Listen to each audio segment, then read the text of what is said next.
Tony Dillon. Ain't nothing to it but to do it, brother. Let's roll. In a world where Carolina Panthers fans have an insatiable thirst for Panthers news and opinions, only one podcast roars ferociously. It's the C3 Panthers Podcast.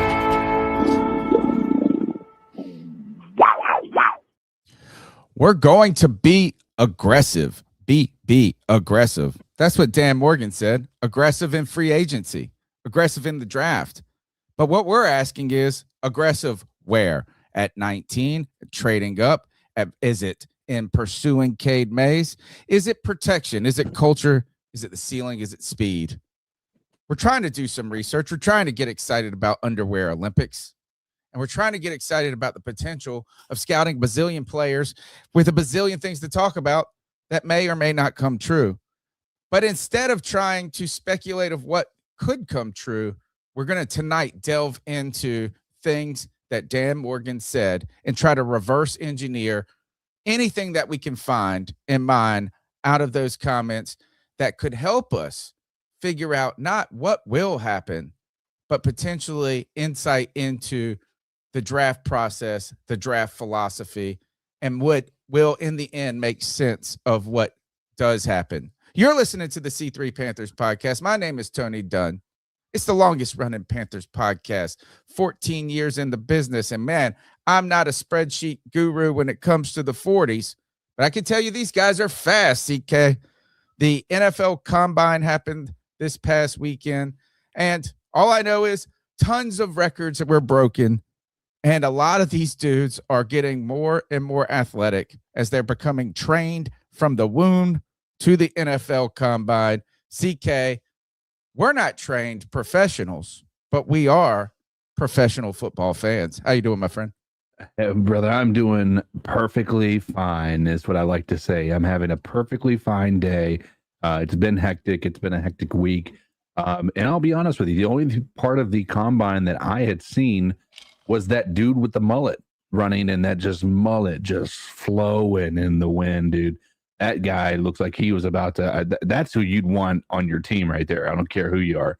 But man, it's, I'm hoping everybody's had a blessed week, and, that they continue to have positive things in their life. And I'm happy to be here to maybe give you guys a break from the constant negativity you might see on social media or in the news. So just want to be able to be a light for all of you guys to be able to gather around and share your your opinions about the Panthers. And no better place to do it than here with C3 and the cat calls and all of that.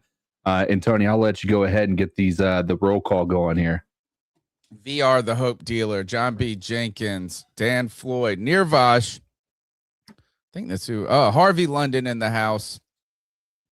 That's who we got tonight so far. Thank you guys for tuning in to the C3 Panthers podcast. Make sure you sub up by smashing the subscribe button on YouTube, where our main family lives at. It feels like we're on X, where you can deal with us there. Spotify and iTunes, also a great place to download the audio version of the podcast. Leave us a 5-star review. Help us out. It might be the doldrums. We might not have the biggest audience in the world, but they are mighty, they are loyal, and they are our family. Tonight's show, we've got to talk about this, I don't have any fancy graphics for us. The best I did is I worked on the YouTube thumbnail for about 25 minutes longer than I wanted to. It's not even complicated, but just stupid gradients and all of this. I'm doing my best with what I got. I have prepared a bit to talk about, though, and it comes back to some comments that are looking at that when we try to look at, but as I look at Dan Morgan's comments, I went back and watched it closely, his initial press conference and the questions that were asked. And, it came out with this is, what are you going to do in free agency? What are you going to do in the draft? And he said, the plan. We have this plan, and we're going to be aggressive in enacting that plan.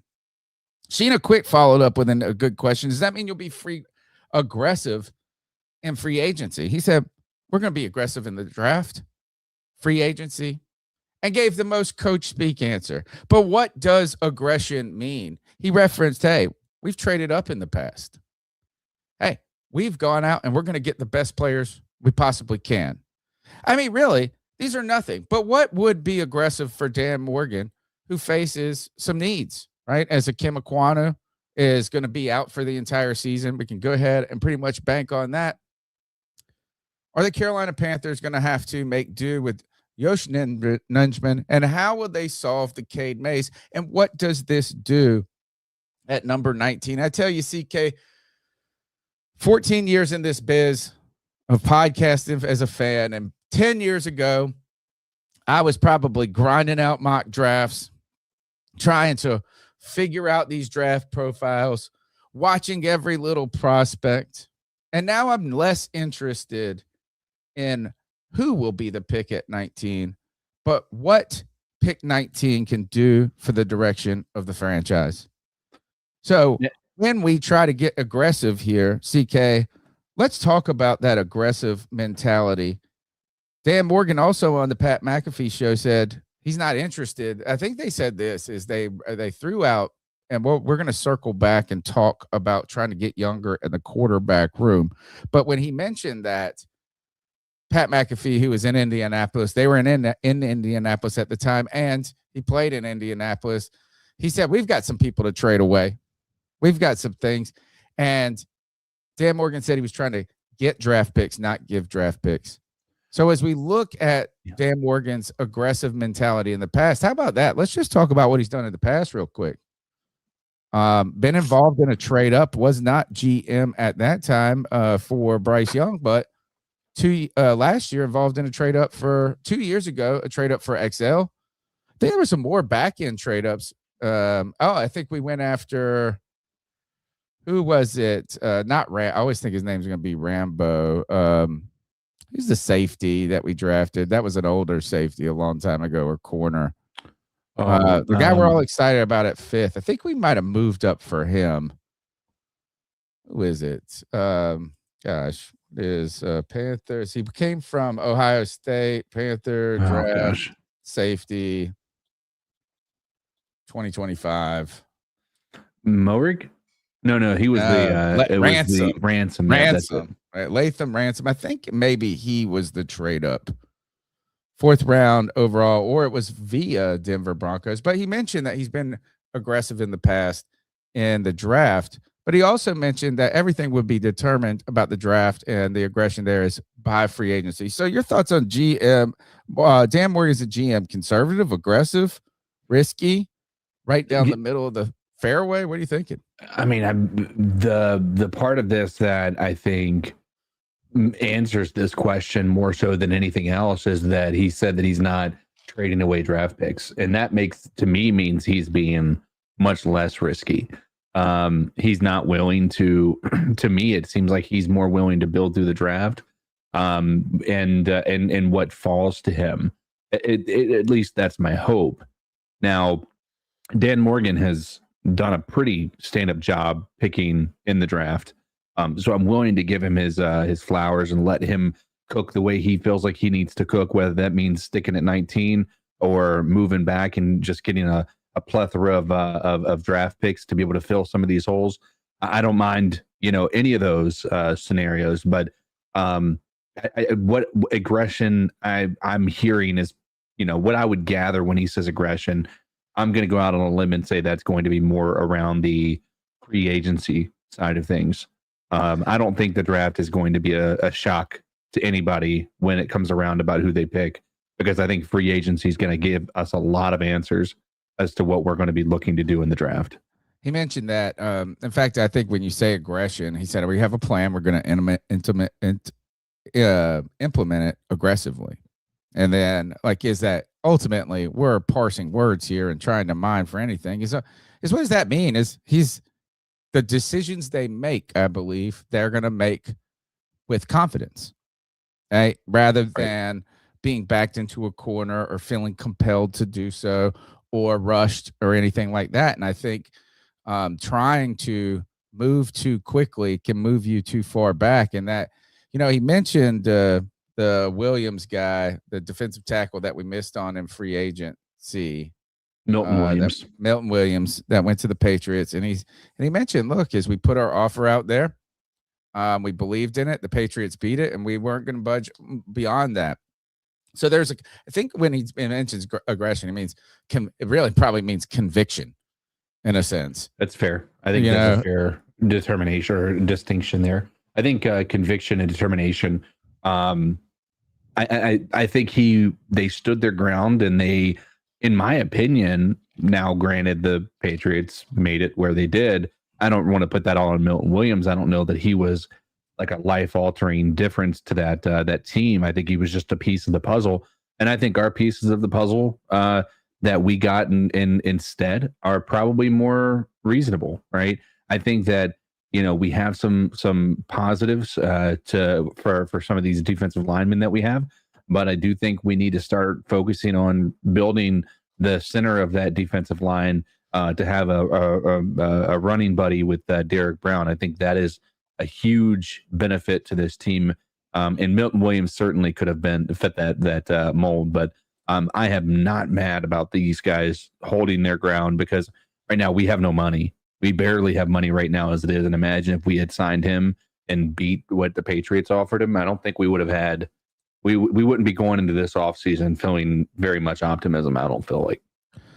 A lot of talk about that. And you brought up the defensive edge position, is like some people have focused in on this is because the Panthers, we've talked about it not ad nauseum, but throughout the season, the just lack of pressure. He said you can't get away with 30 sacks. You're going to need guys on the edge, but he did invest heavily in last year's draft in the defensive end position or outside linebacker, or however they're going to use it, right? As I think everybody, it's an outside linebacker, but you want Nick Scorton to be a pass rusher. You want Princely, Uman Millen to be a pass rusher. You didn't bring them to be coverage all around guys in a sense. Is those guys are guys that if they were veteran successful players, you would go in court to be pass rushers. So we call them edge, we call them outside linebacker, edge, whatever the right terminology that makes you feel happy talking about. But the Panthers lack pressure. You've got Derek Brown, you've got Wharton, Tech Wharton, and you've got also Bobby Brown III. You've got some horses in the middle. We've talked about restructuring A'Shawn Robinson, cutting A'Shawn Robinson, likely a A'Shawn Robinson cut. That would be up the gut cut, though. And a lot of people are zeroed in on the edge rusher at 19 because this is such a need for the Carolina Panthers. This is what we do. Need 19, meet it. They've even brought up I think somebody asked him about Ruben Bain, and he said, forget about it. Ruben Bain's going to be gone in the first 5 picks. So we're not out there. And then he was asked, I think by Joe Person in his comments, is what would you get for, because if you look at the next need on the list, you're talking middle linebacker on that defense. A lot of defensive talk. Dan Morgan likes to talk about the defense. Invested a lot in the draft in that offense. And so you go to middle linebacker. Joe Person, I guess, asked this. He said, when you're at 19, what do you think you get more bang for your buck at? Or in the draft, do you get more bang for your buck in edge or middle linebacker? And Dan Morgan basically said this is most important to your point earlier, is that free agency determines all of that. Is that free agency will determine what is more bang for your buck at that moment at 19 if you're looking at those two positions. But he also said this, is there's going to be a guy at edge that we're going to like. There's going to be a guy at middle linebacker we like at 19. He leaves everything on the board.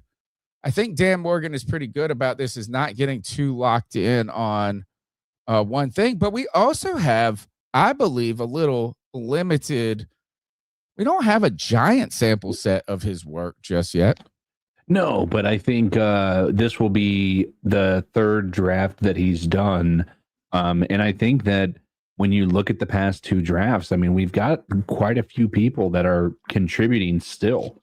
And I feel like historically in true Panthers fashion, we haven't been able to say that most years, right? Like we had if you go look at our draft class from last year, they play every single one of our drafted players had significant snaps in our team. Now they may not have started every game. Some might not have even started any games, but they played in pretty much every game.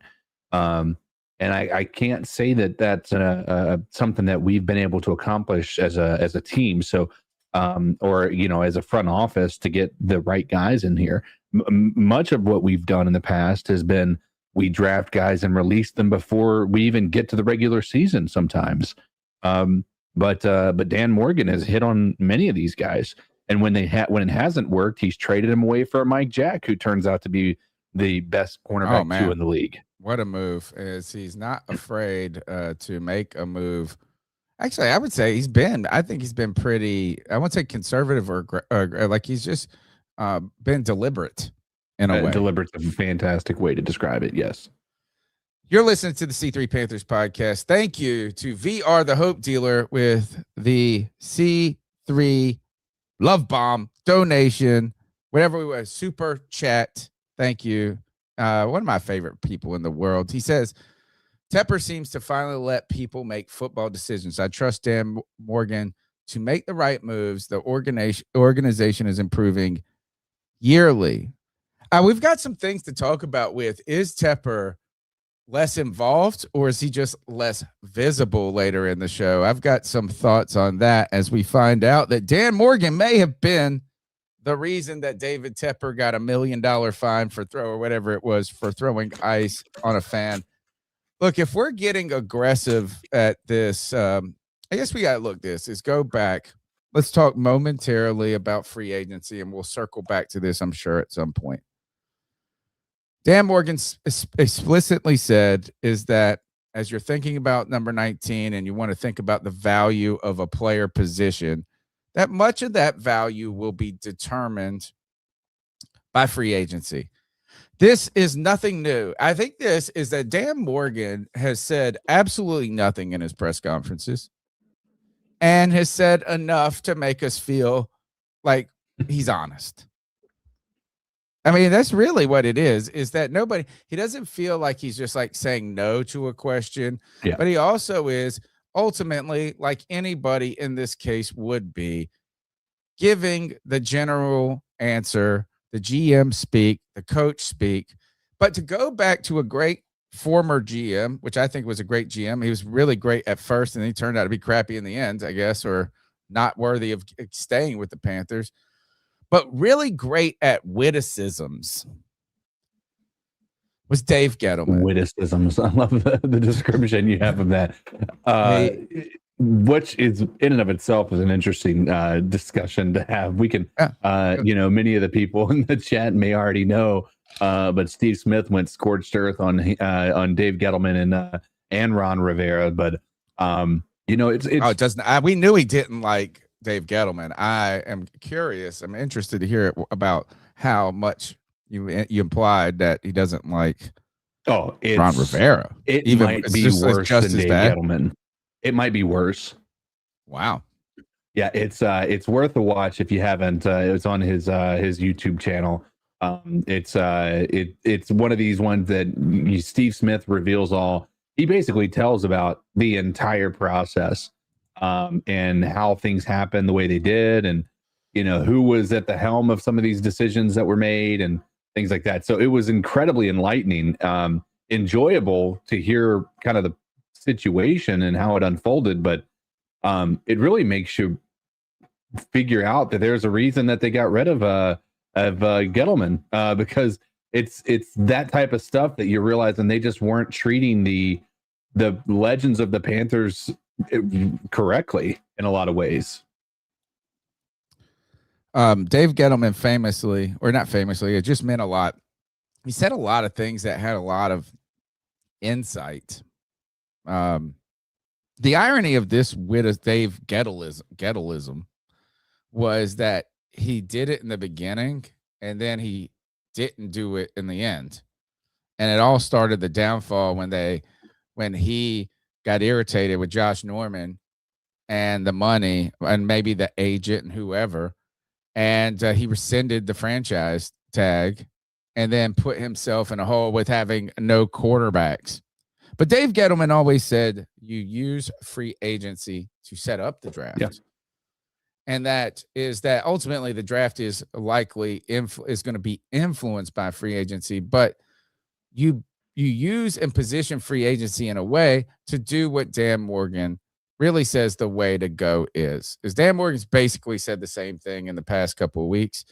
And that is, look, you draft best player available, but you have to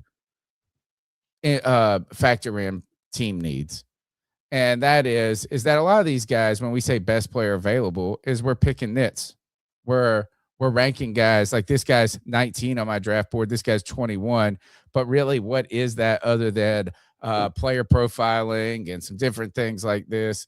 Is just really is like, what's the difference between 141st pick and 161st pick in the NFL draft? Not much. But a lot is if you need that or you don't need that or something to that effect. So Dan Morgan also knows that 19 free agency can give him more latitude at 19, or it can potentially confine him in a way that 19th pick needs to perform sooner than later. So if he were to get aggressive at 19 in the trenches, here's some names for the listeners to think about. You got Spencer Fano. That's the kind of a stability and flexibility pick. This is a 21-year-old standout from Utah. He's 6'5", weighs 311 pounds. This would add to your offensive line right here, is that he was remarkable in 2025 without allowing a single sack all season. Here's a guy who is 311 pounds who ran a 4.9 40. He's a guy that's big enough to give you flexibility from guard to tackle to something like that. Or you could go somewhere else, like a high ceiling pick, like a 20-year-old Caden Proctor out of Alabama, 6'7", CK, 352 pounds.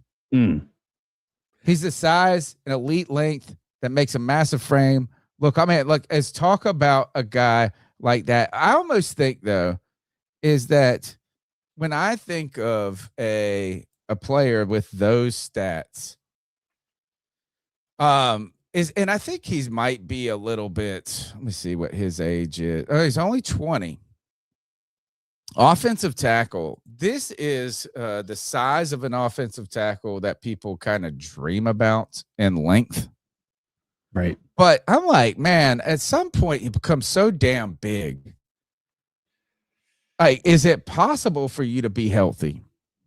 I don't know. It just feels like that's a person, and no offense to Caden Proctor, I'm not wishing this, but like when you're so big that you just don't have a life expectancy in the real world as some Italian lady who's 5'3" that's going to live to 102. Yeah, it certainly looks appealing on paper, but you're not right. I think there are certain things you have to kind of take into consideration. I'd like to see and I'm sure there's analytics on it. Yeah, I mean, I'm sure there's analytics on it, but guys like that, it cannot be good on the knees. You know what I mean? Like, he ran the 40, dude. He ran a 5.21.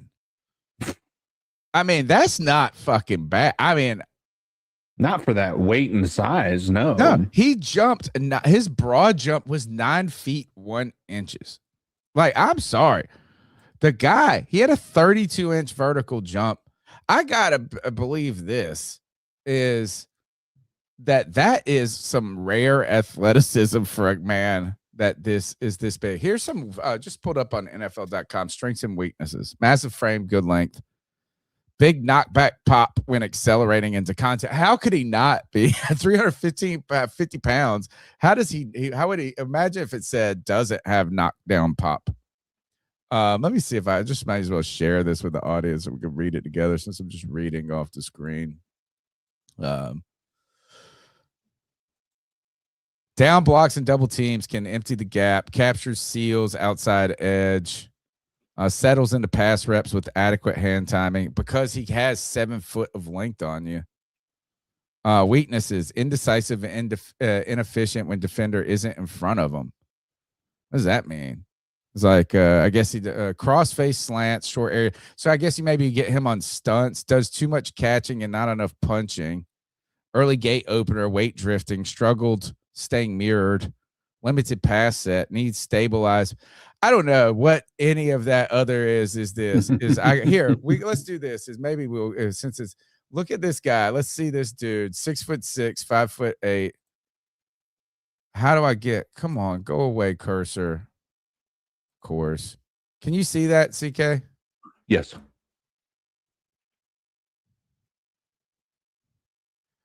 That's a big, I mean, maybe he don't look too long and big. Is that, you know what? Is I would say he looks more balanced in his frame and his disposition than I would have expected from a guy where I just heard 6'7", 300. I mean, they said he was 6'6", 350. He's a big fucking man. Actually, you know what? I'm all right with that. Let's go. Caden Proctor, he did not look. And he's 20 years old. That's insane. I don't know. I just think, when I heard 6'7", 352 pounds, I just thought, man, but he wears it well. I guess you need to be that big. Now, if we were thinking about aggression, maybe in coverage. Now, here's what we're talking about. This has been a draft standout. And we're talking 19th pick. I doubt that any of these guys are going to probably be day 2. I want to pull this up real quick, Thieneman. I'm going to make sure I don't spell his name right. Oregon safety, Thieneman. At Thieneman, Oregon.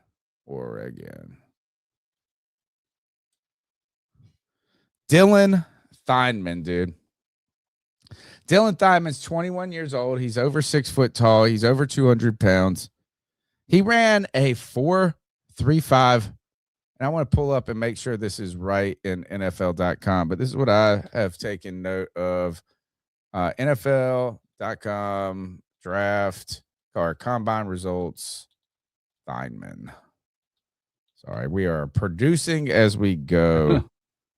But I have some notes. I just want to verify these because sometimes, like when I pull some of this up, I've just found it in some different places, and I don't want to overdo my I'm not. I haven't fact checked maybe Cat Crave or somebody or whoever. So this is right here. He's 6 foot tall, over 201 pounds.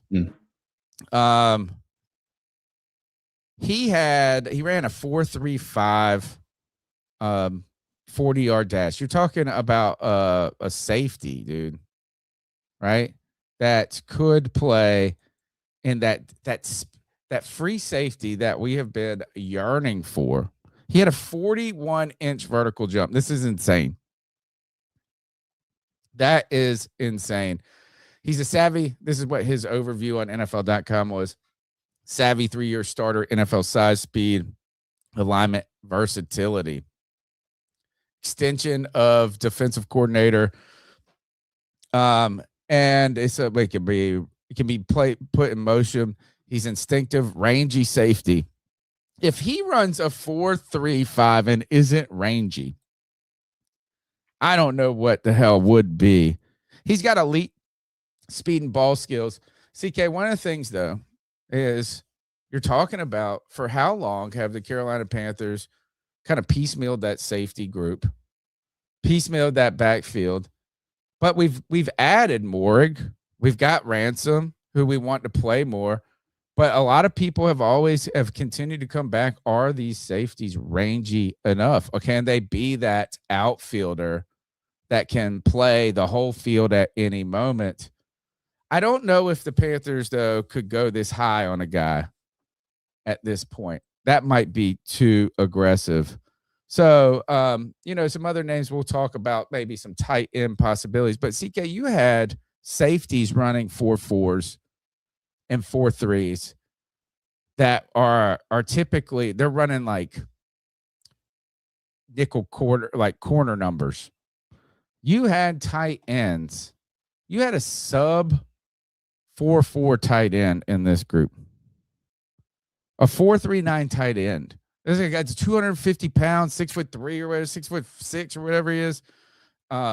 These guys are getting more and more athletic as we go. So there's some opportunities for Dan Morgan to be aggressive in that 19th pick. But much of that will come back to us trying to figure out what happens in free agency. And listen, I got to say this with full humility, is that 95% of whatever everybody says that's going to happen in the draft is going to be wrong. And the 5% that turns out to be right, only 1% of that will really make a difference in the long term for a lot of those teams. So, TK, let's continue with where we're going in the show. And maybe we should ask this as to the audiences, as I'll try to get this up as I ask you, and maybe you can kind of respond to this as I type out the poll question. But one of the things is that next in the gate, outside the gate of these trenches, the need, whether it be offensive linemen because of Kim Ekwonu or the lack of pass rush coming back to the lack of pass rush, the need to potentially boost this quickly, which I still don't think edge is going to be the right way to make this team better, faster at 19th. I don't think you're going to get a guy who they might have a lot of upside, but is that you're investing so much at 19. I don't know if they're going to be a difference maker as much as, but maybe there could be. But a continued need, and we'll see how they'll address this in free agency, comes at middle linebacker. And right now is, in some ways, when we drafted Trevin Wallace, I thought this is Dan Morgan identifying a dog, which he did. But it really looks like in the long run that Trevin Wallace was meant to be that weak side linebacker, and meant that was what they were drafting him to be, an heir apparent to the kind of the Shaq, Josie Jewell lineage of what we're trying to figure out. I think that's a fair comparison for them, for Trevin Wallace. But I almost wonder if it was just a depth piece. Right, I agree. I think that they've been trying to force him into a role that was never really his intended position. He wasn't meant to be drafted where he was, he wasn't drafted to be placed where he was inevitably put this year before he got injured. Now, that doesn't mean he can't grow into a role like that, but I do agree. I think Trevin Wallace has ultimately was not I don't think he was drafted with the expectation that he was going to blow it up and then all of a sudden be the heir apparent to a Luke, or to be what Dan Morgan saw from a middle linebacker from his time being in the league. So I do think linebacker is a major need, and I do think that is going to be a priority for Dan Morgan. I think we have been far too long without a linebacking core that we can be proud of, and historically with the Panthers, to have that be the case, it's almost like a slap in the face, because that is not Panthers football. I'm about to put up a poll of what we believe the best positional addition would be. But here, as we talk about middle linebackers, I was thinking, though, is like when I saw Trevin Wallace day 3 pick, I was thinking, man, we're trying to figure out a linebacker. We don't have anybody that we really believe in. I guess we're not a long-term fix. And I just assumed at some point that he would be middle linebacker eligible, right? But what it feels like is that there are guys that they have the ability to play a lot, physical ability. And I'm not saying, look, we did hear that when he was a rookie at the beginning of training camp, or in a training camp in an NFL preseason, got the green dot. He was talking about geez, this is a lot. Yeah. And he was a young player, right?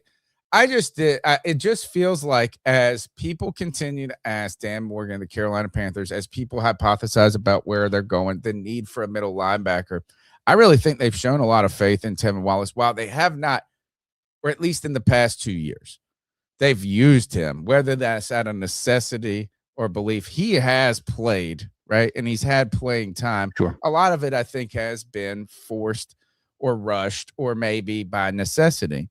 But it really does, as they're asked, as Dan Morgan's asked about these things, and the media is no one sitting here going, is Tevin Wallace going to be able to slide over? There's no, but that has not entered any of the discussion. Even when they asked about middle linebackers to Dan Morgan and their importance, he didn't ever mention Wallace's name. So, and I'm not saying, is that, to me, I mean, there's two ways to look at that. Is that they feel that his fit is in weak side linebacker, or I don't think it says that they don't believe in him, right, necessarily as a player. I just don't think that they, right at this point, that they think that they could keep him on the team. There is a world where they think he's a good player and we need a middle linebacker. I think that's the world we live in. I don't think that's, I don't think there's really another answer right now. We don't have any. All right. So what I want to ask, though, or I'm going to ask you to think about this, and it's not talk about a specific player prospects, because I'll run through some player prospects that we can just give to the audience to think about some names, because Sonny Styles is out, bro. That guy, those two Ohio State guys blew it out. One of him, he running 4.35. He had a linebacker running down 4.36 or something crazy like that. They're too fast. That is, you're talking about linebackers can run 4.51s, 4.5, and people are like, oh, they can play. This guy's running faster than them wide receivers. But here are some characteristics. They were asked, Dan Morgan was asked about what are those middle linebacker characteristics you look at. Also, very coach GM speak. He said leadership, instinctualness, toughness, cultural fit, high IQ. So as we think about that, how much do the Panthers need a defensive quarterback back there? I know there have been teams in the past that have done it with like an Ed Reed at safety. There's been times that who was that, the free agent we brought from Minnesota that they told us that was a safety, and he was so good about it. Xavier Woods. Yeah. Xavier Woods.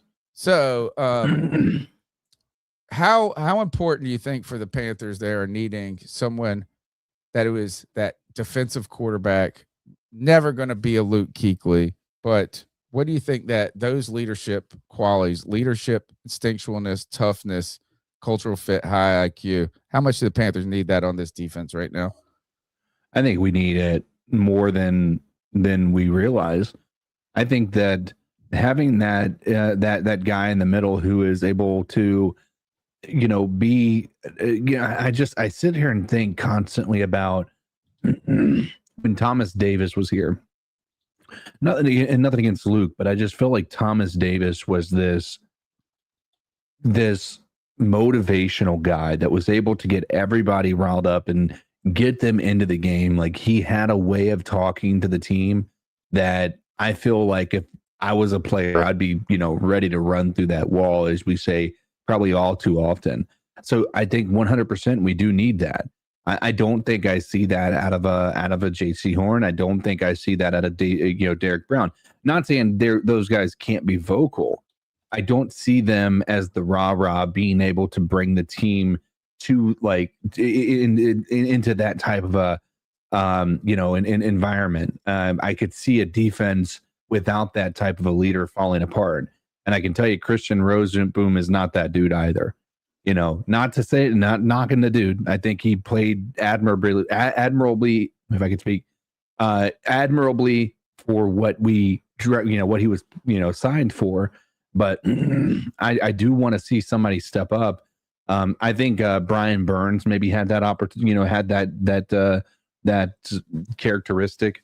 So that's a bit of a blow to get rid of that. For the draft picks that we did. But no, I'm not opposed to bringing in a dude who can be the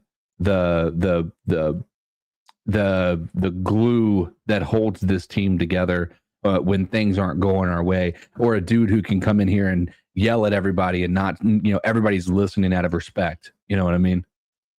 Listen to the C3 Panthers podcast, the longest running Panthers podcast. Thanks for joining us, giving us your time, attention, energy. Smash the thumbs up button, subscribe, like, be a part of the show by calling in at 252-228-5098. That's 252-228-5098. Having some trouble making some polls at the moment on YouTube. Kind of interesting, curious in what position group people believe would make the greatest impact for the Carolina Panthers if they were to draft at number 19. Not player, but just positional group. I think I start out with, I'm going to try to make it, I'll type it as I do it. Edge is one. Middle linebacker is another. I'm just going to put offensive lineman. That's it's up in the air. We still got to talk about, not talk about, but Cade Mays center, or is it some sort of backup plan or addition for life after Moton and Aquanu, or we got offensive lineman, middle linebacker. We could put safety. Is there another position group? I think that's all I get. Would you like me to change any of those, CK? Edge, middle linebacker, offensive lineman. Oh no, I got to change this. We need tight end up there. Yeah, I don't disagree. I think 100% tight end should certainly be up there. All right, let's see if it works. See, again, not letting me do polls right now. And you know why? Because I'm trying to do it in last week's video. Oh, very cool. All right, so you guys, how about this? Is you guys just type in the chat right now, which position group do you want? Let's look at some of these middle linebacker or discuss them real quick. Right now, some names that are the Sonny Styles. Let me look up Sonny Styles. I heard his stats 40 time.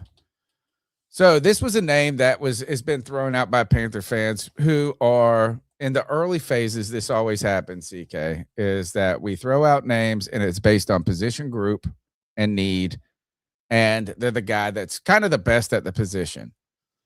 And you don't know a linebacker where they're going to go, what they're going to be. Sure. So 2 months ago, Sonny Styles was a reasonable name, maybe, for the Carolina Panthers. Oh, maybe the guy's stock will be whatever. It's like nobody knew. But it's at these times that you know that the top picks are going to be they're already top picks, and they're just going to be higher top picks, or maybe some of those guys. It's really time that those top picks really enter the top 10. It's like they're theoretically first round picks, but then there are guys that you knew were top picks that become dudes that are exclusively like top 10 picks. And let me tell you this, is Sonny Styles is 6'5", CK. He's 244 pounds. And he ran a 4.46 40-yard dash. He had a 43-inch vertical jump, which is insane. This is like what wide receivers jump.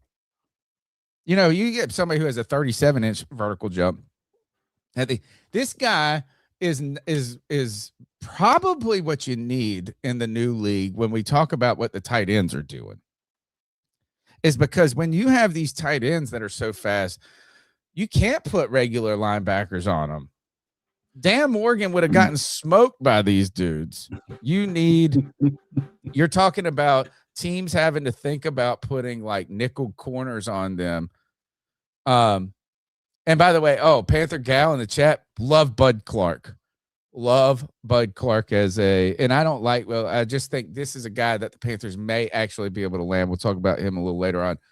But when Sonny Styles runs a 4.46 and he has this athletic, this like historically incredible, insane athletic performance. By the way, his brother is just as athletic. Whatever that family did, keep doing it. That name's out of the mix. So you're looking at players like CJ Allen, Jacob Rodriguez, day two guys like Anthony Hill Jr., Kyle Lewis, Jake Galladay. Jacob Rodriguez is the name that most people like. Have you seen his mustache, CK? No, but please, here, let me see. I'll do it for you. Jacob Rodriguez. I should just type in mustache. Yeah, it's just see if it's the first thing that pops up. Let's see if this picture. Oh, here we go. You've never seen. All right. I mean, not that I'm like I just saw it because somebody put it up somewhere.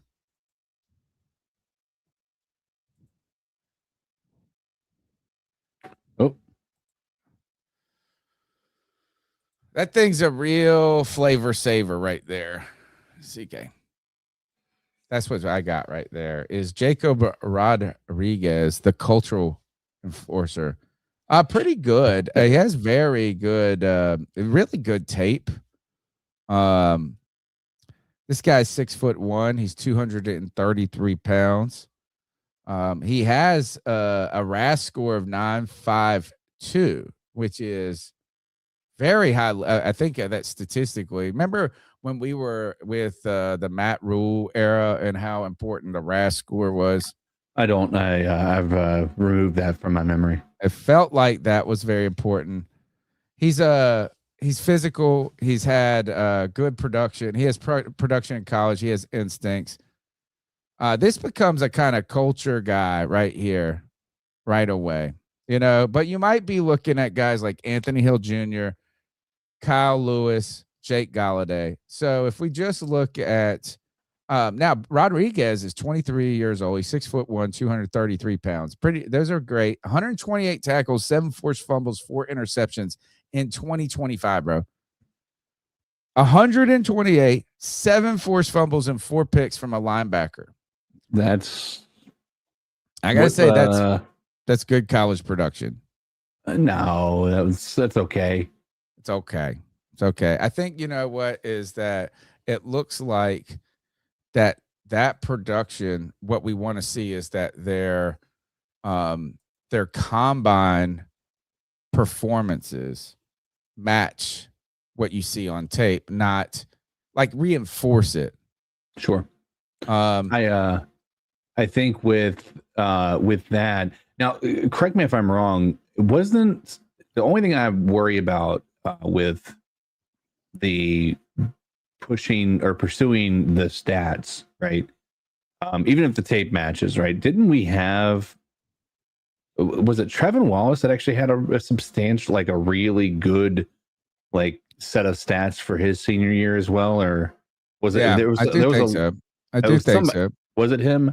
And so, I mean, I'm, I know that those can be somewhat misleading, but at the same time, I mean, I think that if everything lines up and he fits the culture, I think that, a linebacker that has that type of pedigree could certainly change them. I mean, think about the mustache, dude. Like in Carolina.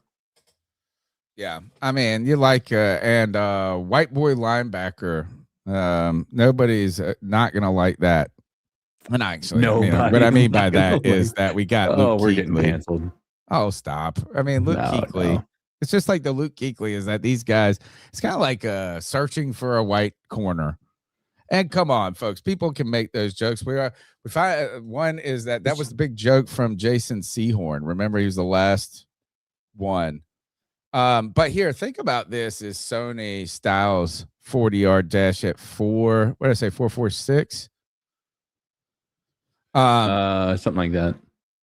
You're talking about Jacob Rodriguez, who had all of that production in college for Texas Tech. He runs the 40-yard dash a full second later, 4.57.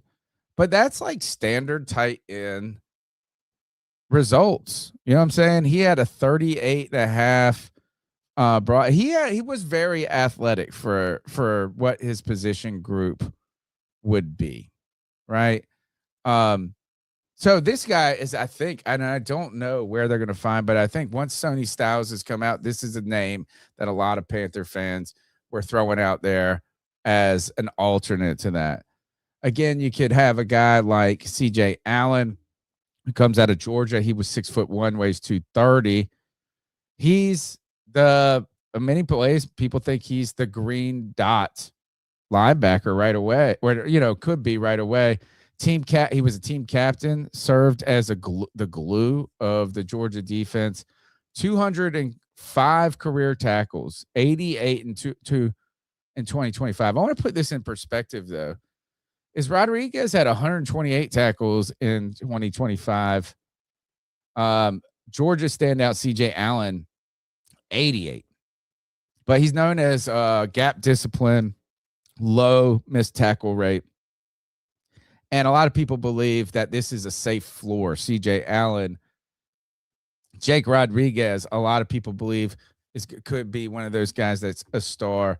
You got people like Anthony Hill Jr., 21-year-old from Texas, 6'3", 245 pounds, hard hitting, excels at run defense.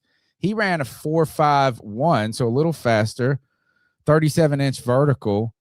Really around the same type of player profile. This is a day 2 type player. Kyle Lewis out of Pitt, 6 foot, 224 pounds. If you're looking day 2, so those day 1 guys, if they're going to be aggressive at linebacker, CJ Allen, Jacob Rodriguez, looking like it could be that. CK, we're going to take a couple of calls in just a minute, but I want to move on to the idea of drafting a quarterback on day 3 does not mean a Bryce Young doubt. Right. It means cat math, age curves, and Dalton exodus potentially. Dan Morgan's comments on Pat McAfee, where ultimately this is, they asked him about potential in trading to Andy Dalton, and what the Carolina Panthers want to do there. Really a nothing burger here. In fact, the rumor mill of trading Andy Dalton may be being started by the Carolina Panthers in the background. Right. Well, I mean, it's, let's be real about it. There's nothing that he's really shown on film that, maybe 1 or 2 games in the past 3 years that warrants a conversation about him being able to play the game. Last year when he stepped in, or was it the year before? No, it was last year. It was wasn't last year it was the Buffalo Bills game. I mean, it was bad. Like, he looked cooked. So bad. He just looked old, and I don't think at any point there has been much that is shown, like you're saying, that anybody could Flacco. I feel like has had like a fountain of youth moment, and not that like he's young, but somehow he looked worse when he was 36 than he does at 40. Dalton looked like he aged 5 years between last year and this year, and not in his face, but in that play, like you said. It's I think I was of the mind that we're going to hold on to him, right? My first instinct with the Andy Dalton conversation was there's no reason to, let him walk. It's having a steady, veteran at the position just in case they have to step in. But the problem is just like it has been horrible. And listen, it's not even just horrible in that game. Like, we were talking about how bad he looked when we were down there watching the practices. When I went down to FanFest, like he looked bad then. He looked bad in preseason. He did not look like a good quarterback, even against backup cornerbacks. It was largely problematic to see how poor he performed. So, I mean, I love the way Pat McAfee was trying to frame the question, which is there's this resurgence of the older quarterback from Phillip Rivers to Joe Flacco to many of these other guys who have, who've been able to come back and make a late push in their careers to start, competing or being a competent leader for a team who maybe has dealt with injury at the quarterback position or something along those lines. I just don't see Andy Dalton in the same category of Joe Flacco. I nothing against Andy Dalton. I'm just doesn't feel the same. Like it feels off. Morgan said that they have not been engaged in any talks. I feel like the internet has created chatter of trading Dalton, like a team giving up assets for a player that will be cut by the Carolina Panthers, I think is kind of an absurd thing. But let me ask you this: we'll go through. It's just better than who would you take Andy Dalton over Kyler Murray if you're the Jets or somebody like that? No, I'd take Kyler Murray over Andy Dalton. Would you take Andy Dalton over Malik Willis? No, I'd take Malik Willis.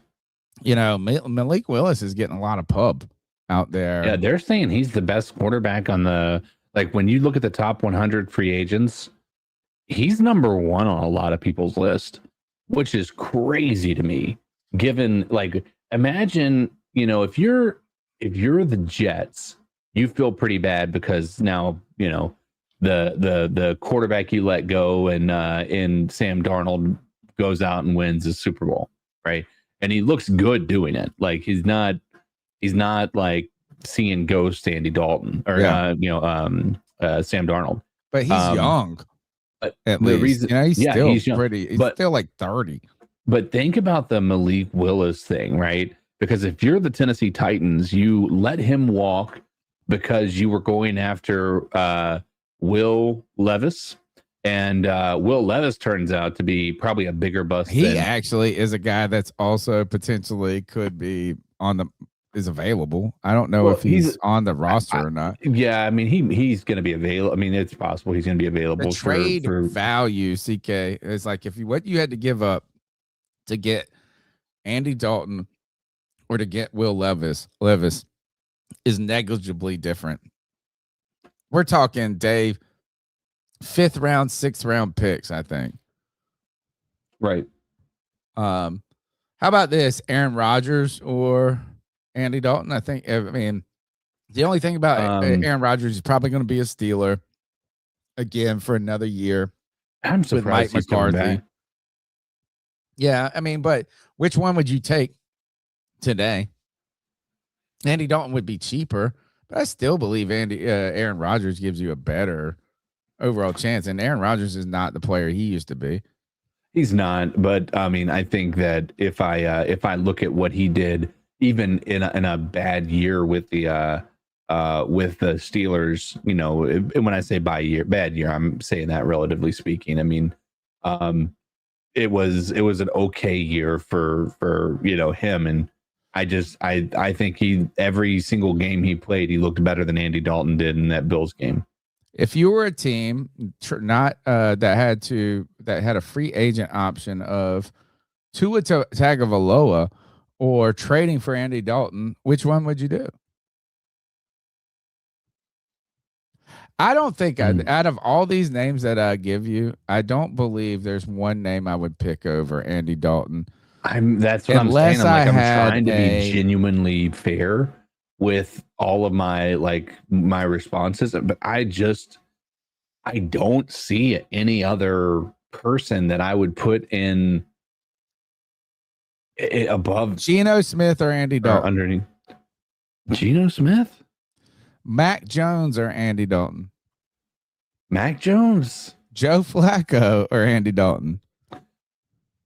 Joe Flacco. I don't think that the Panthers are going to get anybody to trade for Andy Dalton is my point for this exercise. Yeah. And I don't not believe that he doesn't have a role as a backup quarterback, but I think that his backup quarterback status is negligible and his bridge status is impossible. I don't know if I even really see and I'm sad. I'm like, maybe I'm underselling the guy, but I don't know if the Carolina Panthers or any team really has much room for Andy Dalton. I feel like you could get another guy that just knows a lot of football. If you just want ultimately a guy who is a quarterback's coach that is a player on your team that could come in and take a couple of snaps, I just don't know how much value he really has there. So when we talk about this, Morgan has been explicit about making the quarterback competition, the backup competition, younger, right?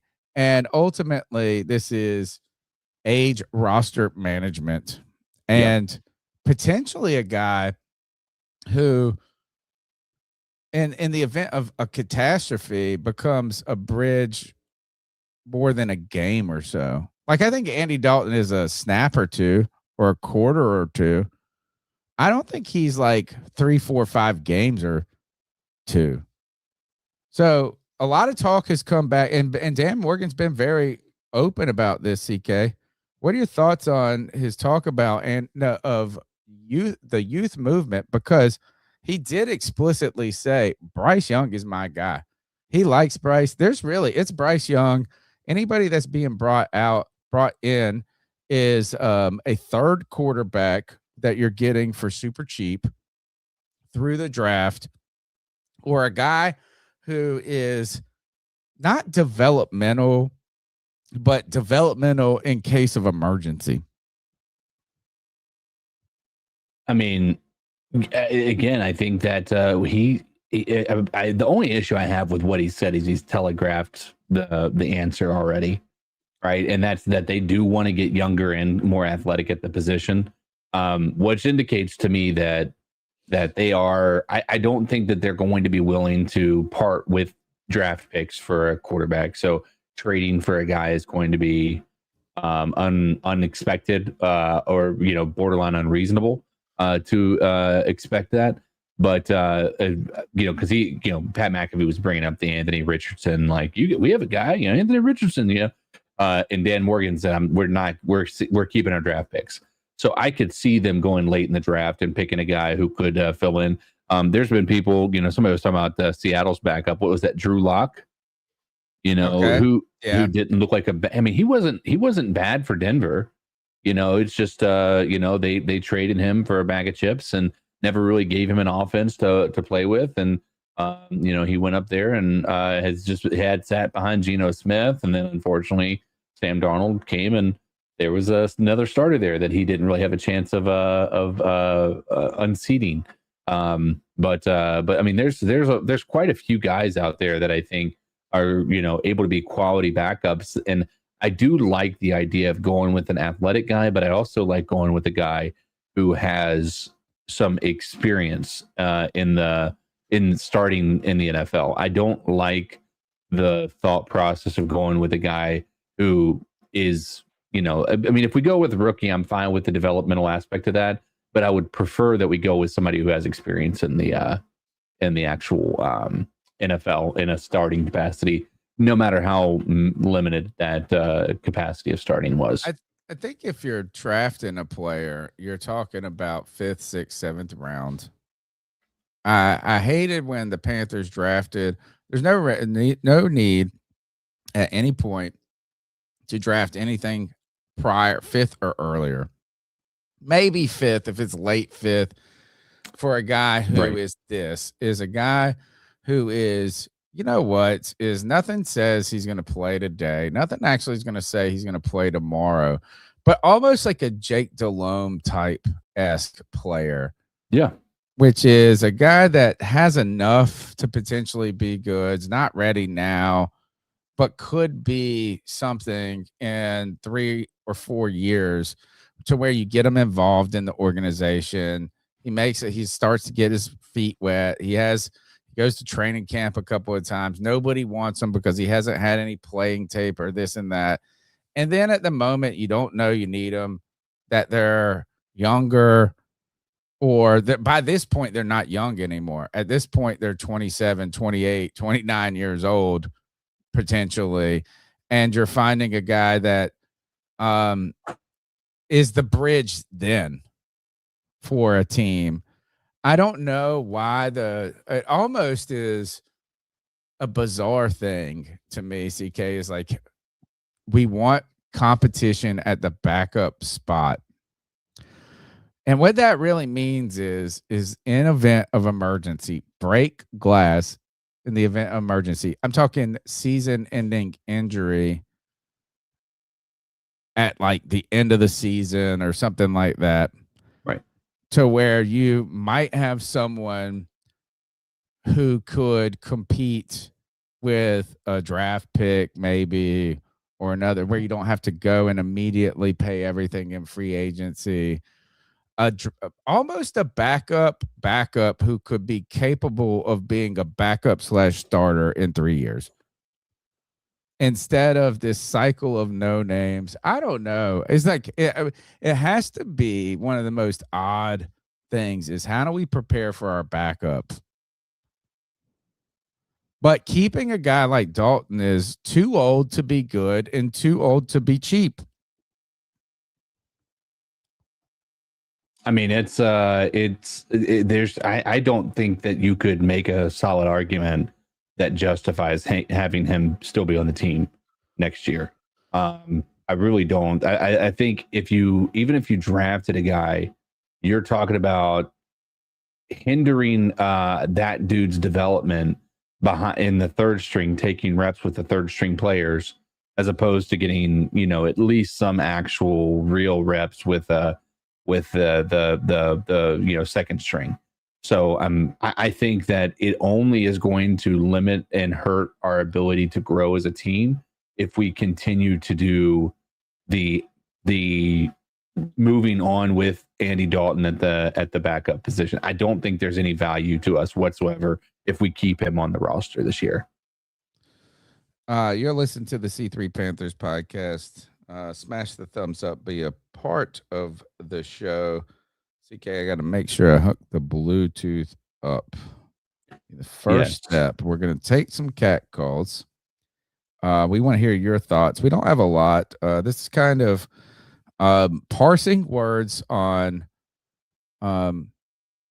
what these small things of GM speak is and isn't. CK, I might have to turn. Wait, now it hooked up. Look, as we saw, be aggressive in free agency, be aggressive, and it's all just nothing. And I guess it is something because it's the something we have to work with. So we're not trying to speculate who the Panthers will get. We're trying to understand what the Panthers are thinking about their roster and how they're going to manage this. And really, this is the earliest moments of this because free agency hasn't happened. When we get free agency, we will learn a lot about what this team is coach speaking or GM speaking about the situation. Yeah. And what the reality of the situation is. Go ahead and call in at 252-228-5098. We got to talk about or ask, is Tepper out of the way or is he just less visible? Is Dan Morgan a bad boy who doesn't blink? And what will they do if free agency is testing this? Dan Morgan sounds cool, but also cold when he says they earned the right to test free agency. I think saying too much, though, he might say, in his heart, he might be saying, we got to sign Cade Mays. Who knows? I mean, it's. I think he also is of the mind he wants to be able to reward the players that they drafted and put in the work and everything. But I also think he has to live in reality and knowing that that's not always going to work out. Cade Mays is going to draw a market. There's no two ways about it. I mean, he is going to draw interest from probably quite a few people in the league. Namely might even be the Bears with their starting center retiring at 27 years old. So there are going to be people who are willing to, go after Cade Mays in free agency. Now the rest of them, I mean, I think is still to be determined on those, but I do think that Cade Mays is my biggest worry of not being able to get him back into a Panthers uniform. The number is 252-228-5098. We still got it to get to, like I said, is Tepper uninvolved or less visible? And what do you think about tight ends? Let's go to the Hope Dealer. My main squeeze. Let's see, a great friend and a needed caller. CK, Tony Dunn, the C3 Legion. What up, everybody out there? This the Hope Dealer checking in real quick. Happy Tuesday. Hey, so I had a chance to think about something post combine after listening to quite a few of the commentators, and I started thinking, y'all, and call me a conspiracy theorist if you want, but Dave Canales is smart, man. In my opinion, he just successfully bought himself another year in Carolina by turning over that play calling to Brad Idzik. Think about it. After a playoff year in 2025, now, if the offense fails this year, no worries. He'll just fire Idzik. If the defense fails this year, no worries. He'll just fire Evero. If both of them fail, fine. He'll just fire them both, but keep himself another year. Canales, boy, he's slick. He's slick, but I ain't mad at him. I think it's a smart move. But just mark my words, y'all. If something fails, those coordinators are going to be scapegoats. You can believe that. But hey, if they succeed, which we all really want to happen because we love our team as Panthers fans, and they get promoted, like I said last week, Canales can still call plays because he helped construct the offense anyway. Yes. And he can always bring in another defensive coordinator to satisfy the narrative that the defense needs to change. I just look at Canales as playing chess, man. You know, he's playing chess, and Dan Morgan got the chessboard. But anyway, these are my thoughts, man. Let me know y'all thoughts on that. Once again, it's the Hope Dilla. Appreciate y'all. Love y'all. Keep pounding. I love this call, Dan Morgan. As we're talking about tonight, what Dan Morgan's let us know about this team. He was asked about what he thought, you know, how they were involved in these decisions and what he thought about Brad Idzik. And again, these reporters, if anything, I know everybody hates my man. Who's the guy that everybody hates for ESPN? Not Stephen A. Smith, right? No, the Panthers reporter. For Dave Newton. Dave Newton. For all the people that hate Dave Newton, while he may be at times bumbling and stumbling, which I do, and probably you do in your life as well. The one thing Dave Newton does is ask the question that kind of like maybe is not even, it could be even better, but he asked the question that might be so ridiculous or so front facing that other people don't have the guts to ask it. But I do believe that like the media that is close to the team is so they are so kind. It's like, hey, I know you know Brad Idzik since he's a kid. Tell us why you think this is a good move. Like they're like really lob these softballs up. And I understand it too, because by being a dick and asking the question that anybody want, like the real gritty question is going to get a couple of things. It's going to get you on their bad side. You're not going to get an answer anyway. So you got to ask these softies to get anything out of these.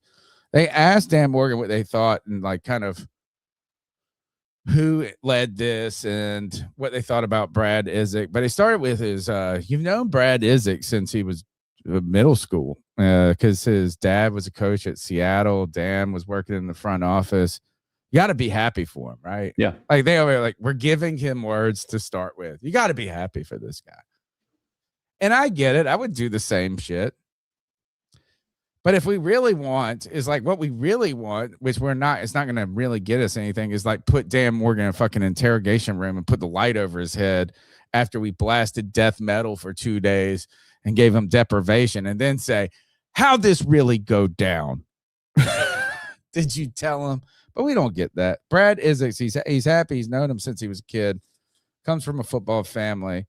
Excited to see this. But what I do think is going to what Dan Morgan said was a positive is he said we talk about everything. We don't tell anybody what to do. We agree, disagree sometimes on, but that's what you're supposed to do. But what he did say was, or second, and in a very normalized way, was Dave Canales want to focus more on being a head coach. And to me, this is what I would, if when Cody returns, and I know he dies on this hill about everything, is that he's like, well, this is why you have an offensive coach. This is why you have this. This is where the hope dealer brings in some good things to me. Is that we still have an offensive coach. We have a guy that understands offensive philosophy, that looks at the game from that, probably is leaning more towards offensive picks in the draft than towards defensive picks. I don't know if calling plays negates his value. He can enhance his value as an overall coach. And this has been my argument, CK, as we've talked about this for the last couple of weeks, even when Cody was still on the show. And he will be returning, folks. We don't know when, but it will happen. But is that, yes, he's not calling plays. And, what happens when your offensive coordinator leaves? Well, because you have an offensive coach with a vision, with a philosophy that can speak in those terms, that can help, that can be involved rather than just hope and pray that he's getting guys that work good as advisors for him. I think you can weather an offensive transition better with him, whether that is him maybe having to step in if this doesn't work. If this doesn't work and he steps in, it sucks for everybody. It sucks for the team. It sucks for Idzik. It sucks for the confidence of everybody. And you can go ahead and say that Idzik is going to be gone after that. They're not going to be friends anymore. This is really where the real risk of hiring your buddies comes in. But I think we can weather it better. And I do think what Dan Morgan highlighted, CK, is that now he can give more attention to the overall team in a sense, or the overall coaching philosophy. If he's in training camp and or in a preseason game, and he needs to go and sit with Bryce for a second, he can do it. Or at least go over and say hello instead of head in the call sheet doing all of this. Yeah. I think, like it said, he wanted more of an overview. We talked about how this gives him ability to step back. I don't think it means that he's uninvolved or incapable. I think this is a positive move. I think, CK, the big deal about this is that him being able to give it to his best bud, who was labeled as the offensive coordinator. And had he not been able to do that, it would have been more of an admission. If he had to bring in an outside, that something wasn't working. I think this was the smoothest transition of him moving to head coach role, giving more delegation to people. And one of the hardest things to being a leader or a manager is learning to delegate rather than doing everything yourself. Yeah, I think that it's 100% the hardest thing to do in any leadership position, and that is to give up any of that control. Because if it's the best way I can describe it is you are trying to explain to your kid how to sweep, and they're doing it in such a horrible way. You're like, I'm just going to do it. I'm just going to do it. I'm going to do it. Just do it. Right. And so instead, what you should do is let them learn, even if it's not being done the way you like it, and then be able to let them go and do it. Right. I think this is the same thing to do. I mean, same thing for Dave Canales. I think you have to give him a lot of credit because this isn't the same situation. I can take the broomstick away from my son and sweep the living room or sleep in the kitchen or anything like that if I needed to. Right. Dave Canales is doing this, and if he just took the reins back immediately, it looks incredibly short-sighted. Right. Yeah. So I do think that I think this takes a tremendous. It's a gamble. Let's be real. This is a gamble. I hate that the gamble is happening in the midst of us building our team back up. But I don't think it's as much as a gamble as him taking on too much. I know what you mean by that, but I think that the part this of this is your, that, you know what? It sounds like, CK, you are a person that recognizes that so many times this is a hard point for people to give up this. And I'm a person that's very hard. It's not about delegate. It's that it's faster and easier to for do it me yourself. to do it than for me to teach you to do it and hope that it's right and that I can make everybody's life better. But then it just brings on more work, more impossibility. It's hard to teach and relinquish this. You're right, CK, though, is that if the real thing is he has to do this with honesty, conviction, and confidence, not reluctance. Because if this does become, think about this, is that this offense fucking sucked for a lot of weeks. And imagine if you would have been like, sorry, Dave Canales, taking play calling away from you. He has to have the confidence in this decision to weather success and adversity as well. I mean, I'm glad I'm not in his shoes. I'll tell you that much, because, this is, and I think most people are going to be able to, if you're a reasonable person, you're looking at this and you're like, I understand Cody's position, right?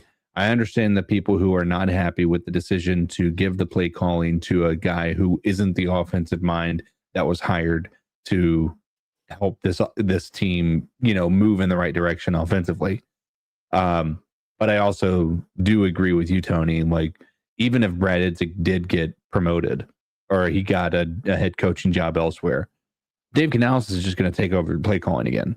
Like, it's or not until like he finds a guy he's confident that's in. what I mean. Is like, I don't think he's going to get. The structure is there. Yeah, the structure is there, and I think he'll take over play calling again, at least for a year, to let that person acclimate to the system, whomever may be in that offensive coordinator role at that point in time. So I don't think it's as much of a loss as we, that many of those people are going to be thinking if we did find ourselves in a situation where Brad Idzik has decided to move on with another organization, and hopefully, ideally, it'd be in a head coaching position. But it would have to be, because it's hard to move laterally in the rule system for them to interview unless it is a vertical interview. Let's go back to the calls. The number 252-228-5098. Just 4 calls ahead of you guys right now. Podcast brothers, how y'all doing? It's G Cavassier. Hey, man, it's going to be short and sweet. When it comes to the draft next month, I want the Panthers to draft Jacob Rodriguez. Oh, man, I looked at that dude's highlights. That dude is the damn truth, man. And call me crazy, I like him better than that dude from Ohio State, to be honest, man. Jacob Rodriguez, don't take this wrong way, y'all, but he gives me Luke Kuechly vibes. No, he's not Luke Kuechly. No, he is not. But he gives me the vibes of Luke Kuechly. Well, Luke Kuechly was a damn ball hawk. Every time that ball was pitched out to a running back or thrown, he was there or close by it. Yeah. I really, really, really hope that the Panthers draft Jacob Rodriguez. But knowing us, Dan Morgan's going to draft somebody else. Because last year, I thought they was going to get that one dude that plays for the Falcons. I forgot his damn name. Not the dude that got in trouble, but the other dude. Walker. I think he went to Georgia. Walker. I just knew he was coming to Carolina. And he wound up getting them Pat McAfee or whatever, you know what I'm saying? But, yeah, Jacob Rodriguez, you put him with us. The only thing that's making me iffy about that pick, y'all, is we played a 3-4 defense. That's the only thing. If you played a 4-3 with him and 2 other linebackers, it would be fucking sick. But for a 3-4, I mean, they will plug him in some way, somehow. But give me your thoughts on that. Would y'all take Jacob Rodriguez? You take somebody else with the first pick, the 19th pick in the first round? Give me your thoughts on that, y'all. Keep pounding. Mustache alone says pornographic quality immensely A+. Yes. But here's the thing: is Sonny Styles out of the question? The outside linebacker and Ares or whatever his guy's name was, the 2 Ohio State guys, their numbers were just so insane. They cemented top 10 picks. It feels like they're not going to be there for the Carolina Panthers. And from what Dan Morgan has said is that he's not really interested in giving up draft picks. So I don't feel like he feels that need is going to be so much that he has to jump up, and to jump into the top 10 costs so much. It's like in the range of talking about what it takes to drop into the top 5. We're Think about how much we were asking to drop out of 9 to 17 or 19 last year. The Carolina Panthers are picking at 19. That's my instinct right now, is that they need a player, or they want a player that's going to be good enough to contribute. Trading back helps in that long term, but might not. I think they want to pick at that first round pick and get a higher end player and negotiate the draft in the second, third, fourth, fifth. Like, maybe there's movement there. Maybe if they drop from 19 to 21 or 19 to 17, I could see some movement like that. The Jacob Rodriguez is that this is the type of player when you see the stats he put on the field, and that his measurables in the combine are maybe eclipsed and overshadowed in a sense by the Sonny style, like, wow effect. If you think of the measurables required to be a badass linebacker in the NFL, he's got them. And to me, it's like, is he available at 19? Question, right? That is some of the things that I'm starting to think of. So put Sonny Styles out of your head. Look at Jacob Rodriguez as a blue chip if you get a linebacker and he's there at 19. But there's a chance that guy goes 11, 12, 13. And I'm just guessing. I don't know what people are saying. Right. But we've seen these guys when it comes back to the NC State player that Luke Kuechly tutored. You know, we were thinking he was in that top 15 range. He dropped back to 21. There's going to be movement, 8, 9, 10 picks at times. There's a chance Rodriguez is out of our range, and there's a chance he is in the range. And it does look like a number 19 fit there could be, and a lot of things that are going for him. We're going to take another call, come back and talk quickly how the Carolina Panthers may be interested in a number 19 pick. Could a Kenyon Sadiq be available? He's a clear top tier NFL tight end prospect, and his athletic numbers are off the charts when it comes to what a tight end can be. He can be a mismatch weapon. Could he be an option for the Panthers at 19? Would he even be available? And the Panthers may have to pull the trigger there. Let's take another call real quick, and we'll get in to the final parts of the show. Still got to talk David Tepper and the what happens flowchart if free agency, then draft. Hey guys, John B. Jenkins here, and happy Tuesday. First of all, I just want to say, I love Tuesdays. I love being able to share these Tuesdays with you guys. It's almost like going to church. I don't know. But here I am with your weekly Alternative Football League update, and I've got a couple things to talk about. We got the NAL, and we've got the UFL, and a little bit of the Continental Football League update. But the NAL started their preseason this past weekend. The Pueblo Punishers beat their out-of-league opponent, and the Louisiana Rougarou also beat their out-of-league opponent. I watched the highlights there, not that exciting. But one thing that I thought was really exciting is that the Dallas Bulls, who will do their preseason game this weekend, will be playing against Team Mexico. And that's right, you heard that correctly, Team Mexico. This is another out-of-league opponent. So what they do in the NAL is the first week, the week 0, is all preseason matchups. And they'll get anybody they can get to come in and play them. So apparently there is an arena league in Mexico that I just discovered this past week. It was like the most exciting thing that happened. But I discovered La Liga Extrema Football Profesional Americano, which is a very, very semi-pro league. I think they have like 40 teams in this league. So this Team Mexico that's going to face the Dallas Bulls is just the best of all of these 40 teams or whatever. But there is a team called Ohio State. There is a team called the University of Oklahoma. There's a team called the Carolina Panthers. You can look up this league. It is LEXFA, and it's been around apparently since 2009. And it's an arena league / outdoor 7-on-7 league. Anyway, this is just me geeking out and nerding out and sharing with you guys some sort of obscure football knowledge that I have found this week. But it was ridiculously exciting for myself, an alternative football league fan. But yeah, so if you want to this weekend, you can check out on the NAL network the Dallas Bulls facing against Team Mexico. And then last little bit of an update I had here is the UFL started their training camps, and they put out a video of Coach A.J. McCarron of the Birmingham Stallions talking about his team, but they also put out a video of Coach Ted Ginn Jr., former Carolina Panther, talking about his team, the Columbus Aviators. So it was pretty interesting to check out. I suggest you guys go check. Thank you for the weekly alternative football update. In fact, right now, because he said we're going to church, I'm hosting the show as Dashboard Jesus right now, Bobblehead Jesus.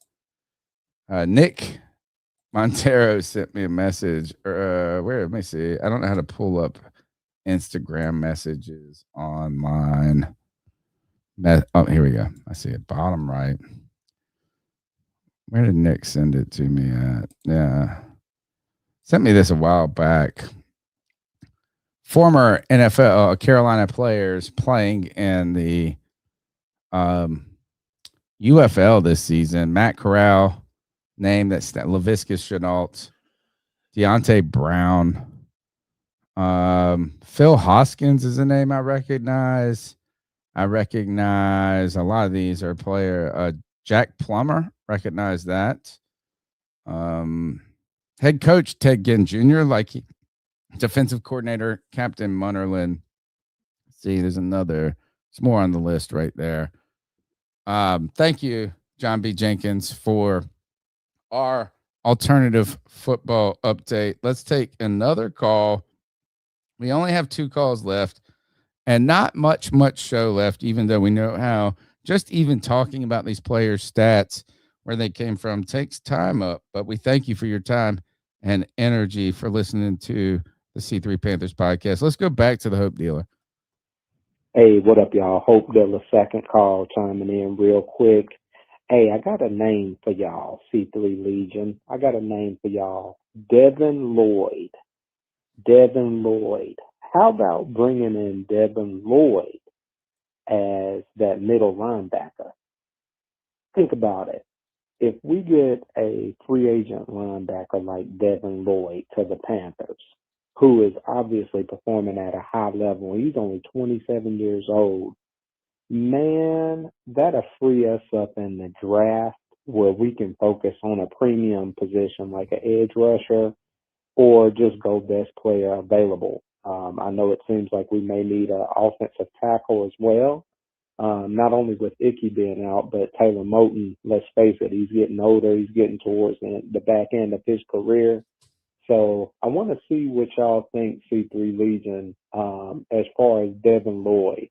CK, Tony Dunn, appreciate, man, what you guys are doing. Shout out to Cody Lack. I know that you guys continue to plug along with this show in the off season, and it's not always easy. But just want y'all to know, man, how much you guys are appreciated for doing this week in and week out, giving us Panthers fans somewhere to chime in. But anyway, y'all, it's the Hope Dealer. Everybody out there, stay hopeful. Keep pounding. The theme of tonight's show was aggressiveness, right? Or at least thinking about how Dan Morgan said he was going to be aggressive in free agency in the draft. That was part of their philosophy, confidence, conviction. Actually, and here's the thing is we'll kind of bounce ahead and we're going to we'll maybe come back or just briefly just talk about a couple of tight end picks that could be, or maybe we'll save it. But one of the things is when you talk about a Devin Lloyd, you're talking about a premier off the ball linebacker in this NFL free agency class. You're talking about a player that Jacksonville has declined his 5th-year option, or declined his 5th-year option, should we say, and he responded with a career best season, in that final year. Lloyd is set to hit the open market, CK, and the Jaguars have not been able to reach an extension with him. So they could have had him. They didn't know the success and the needs that they were going to have. They banked on, or sort of bet on, let's learn more about this player. In many ways, you could think about how we talked about Bryce Young with this.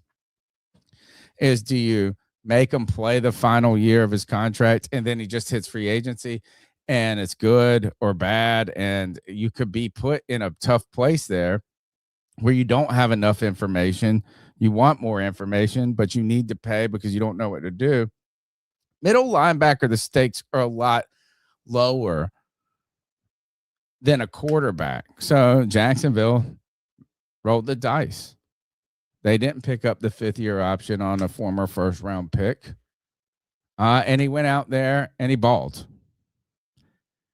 This is a guy that where you're going to be aggressive comes back to our initial question. Are you aggressive in free agency or aggressive in the draft? Or what position group and how will you do it? If the Panthers were to aggressively pursue a player like Devin Lloyd, CK, you're talking about an instant plug-and-play elite player in his prime that's going to get really significant money. Like you're kind of, it's the Milton Williams type move. Maybe not to that amount of money overall, but you are saying this is our solution now in the years coming. I think you're going to have to commit a lot right now. The linebacker franchise tag was supposed to be at $28.2 million, which is insane.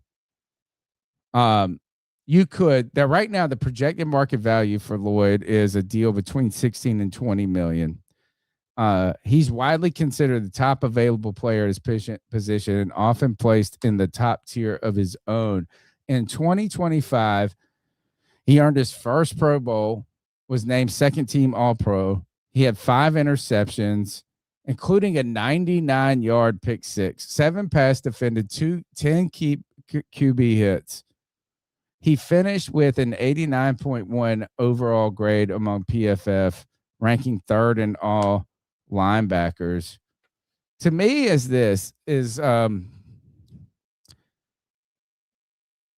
the Panthers were to do this, they did it with conviction. I told you that, right? And I think, CK, I don't know how quickly, if you want that middle linebacker, that green dot, and you draft him as a rookie, you're not getting to where you want that person to be until year 2, year 3. That doesn't mean they won't play.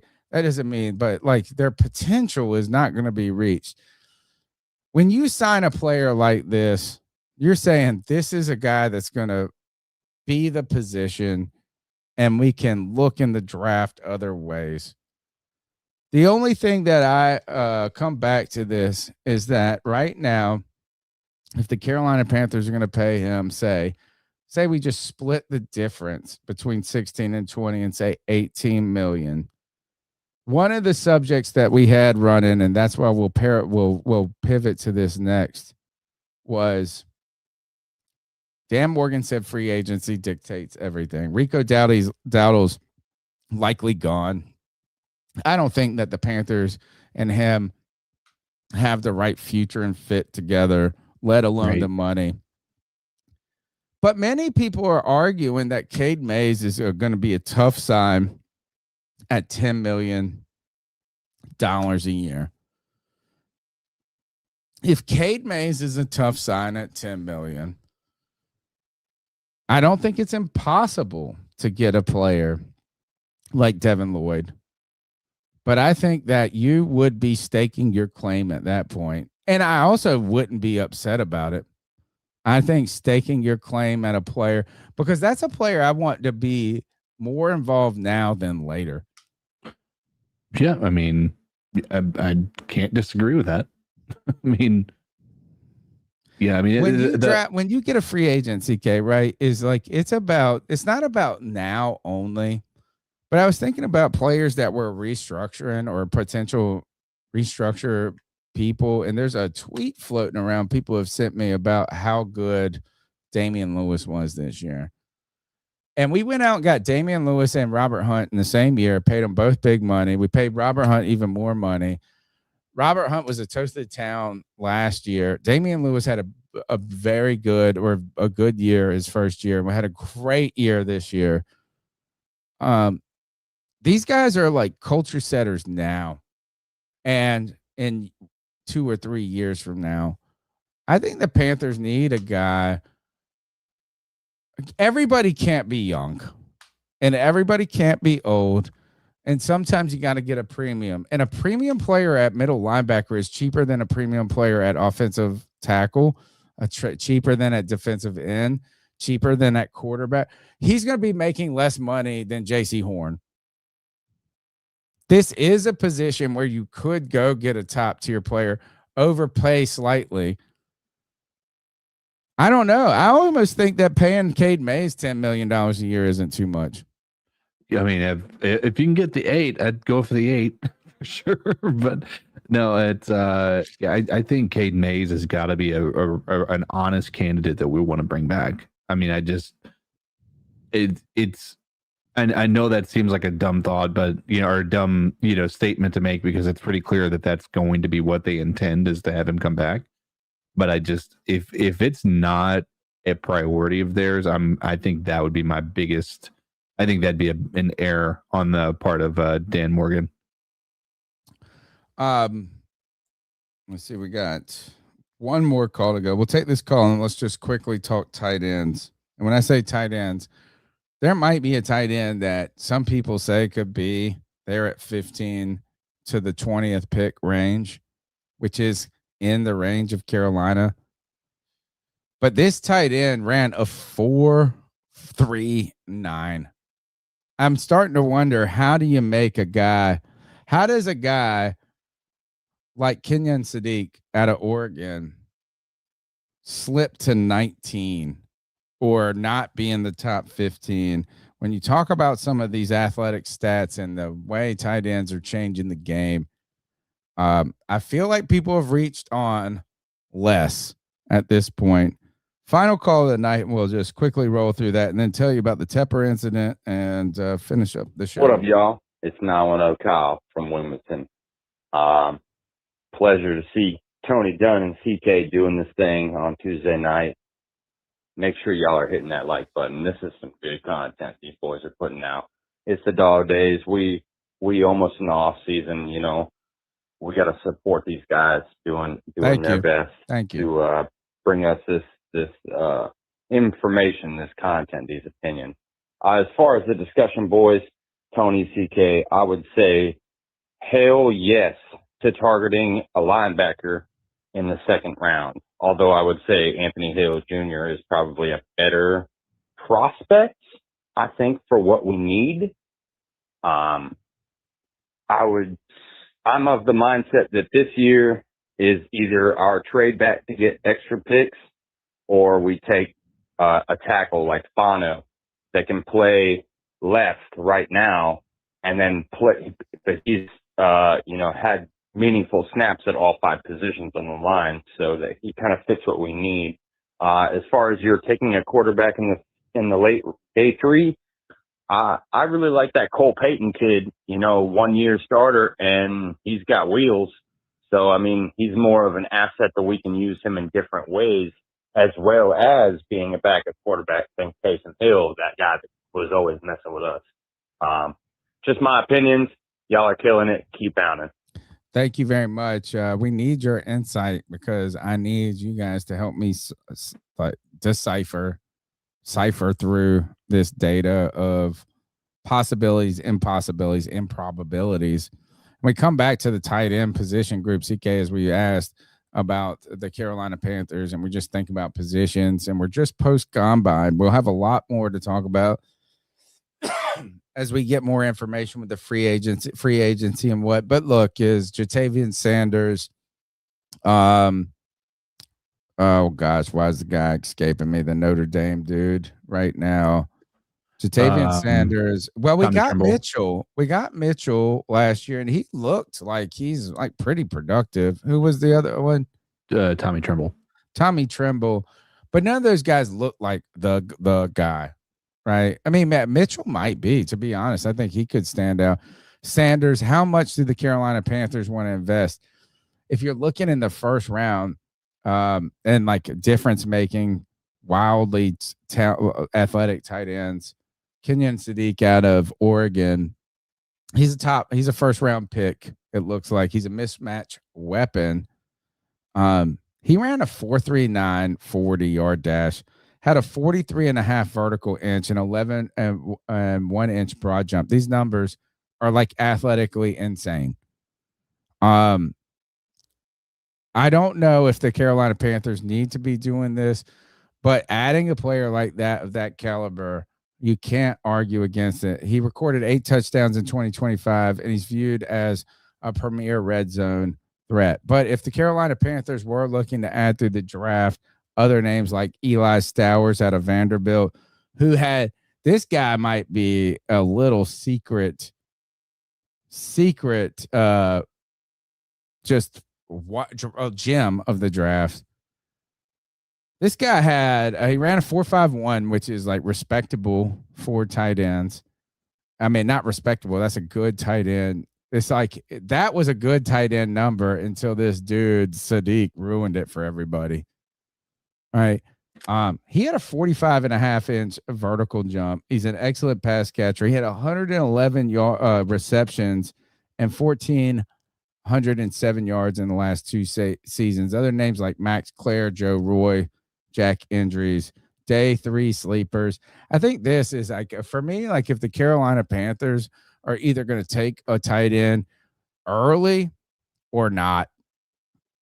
That's how I feel about it. It's like either they're going to make a stand about like we want somebody that we think is the dude that among dudes that could be the next Brock Bowers or somebody else, or we're willing to work with the guys we got and maybe find avenues through free agency. So I don't look for the Carolina. I think they will be intentional when it comes to that. Final thoughts on tonight's show. We got 2 topics left, quick ones. Morgan talked about I've heard fans, or I heard Dan Morgan go on Pat McAfee, and he talked about the owner and stuff like this, their great relationship. But fans have been in our chat over the last weeks or months or year have talked about how the team has gotten better and I even saw early on chat is like, give the football guys their decision making. Is David Tepper less involved or less visible, CK?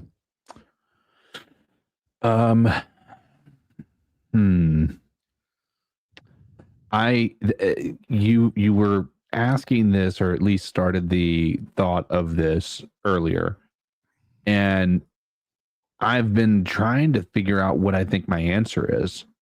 And I think that he's involved, but I also think he is not a towering presence.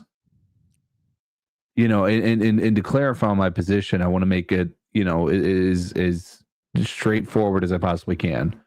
I think Dan Morgan and Dave Tepper have a fantastic relationship. I think they are kindred spirits in some ways.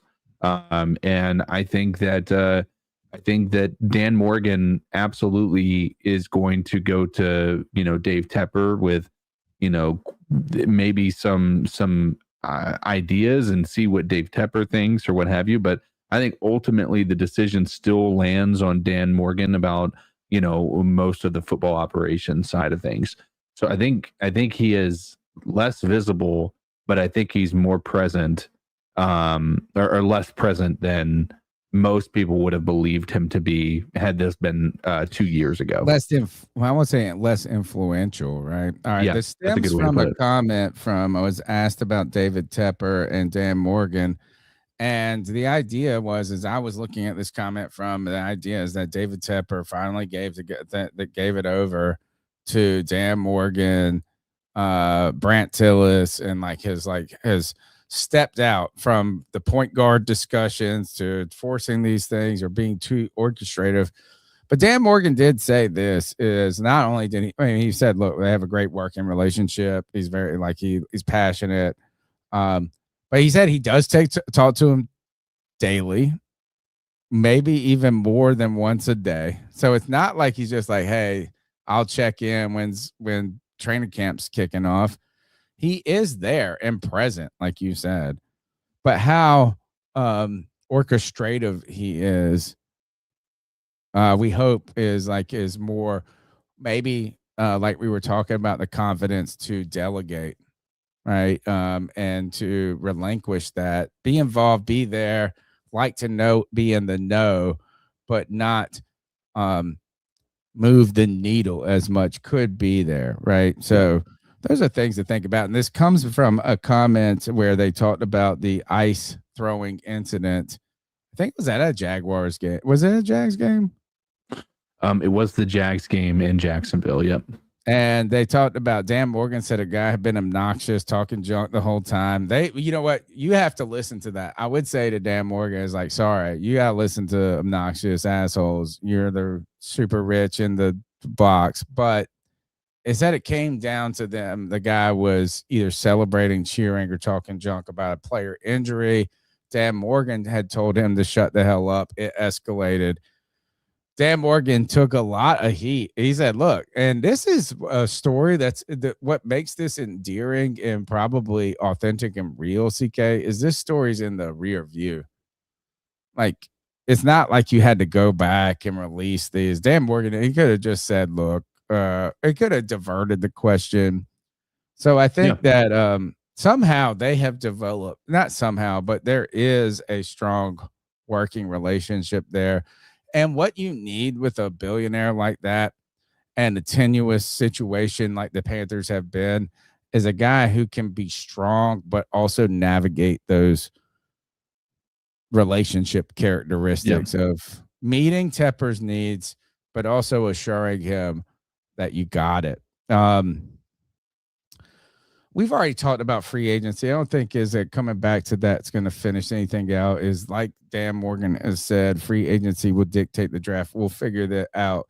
I guess our final point about this is that if free agency dictates dictates a lot of this, then we have to think about this, CK. I'll give you kind of if and then situations. We don't have to talk about them, but just think about them. If the Panthers were to sign a top tier edge, think of Bradley Chubb or some insane other name, then linebacker or offensive tackle could be more in play at 19, right? Offensive line. Sure. If they were to sign like a Devin Lloyd, that top end middle linebacker, edge, safety, or maybe even somewhere in the middle rounds or anywhere, the offensive line could rise in priority. If Cade Mays returns, then offensive line is less urgent. Then you could think of maybe opening up again for I think that edge is probably not where the Carolina Panthers are going to be looking too much. I mean, they've invested kind of a lot in Scorton and Milan. But if they did, I think that if Mays walks, though, then you got to look towards the offensive line, unless they were able to replace that in free agency. Unless there was some move. I think again, I think we kind of touched base on it. Free agency is 100% going to tell us exactly what they're going to do with that first pick in the draft. This might be one of the only times in that I'm going to say this as a Panthers fan, and that is, we are not going to be drafting best player available. We're going to be drafting the best player available for what we need. And that's going to be why I think we're Among going to several needs. among at least 3 to 4 different position groups. Yeah. I guess at the end, this draft isn't about the player they love or the position they need. It's about what they have to solve. Yes. And what they got to fix and how they can fix it the best, and how that fix doesn't create short and long-term problems. And guess what, folks? That's the NFL draft every year for every team, or at least for the Carolina Panthers. We'll be monitoring their cuts, their additions. Free agency is approaching. Franchise tags are being delegated right now. I think today's the last day, right? Was it? Yeah, I think. Was it Breece Hall? Who's that running back for the Jets? Yeah, Breece Hall. They did Kyle Pitts. Kyle Pitts got it. Yeah, somebody else.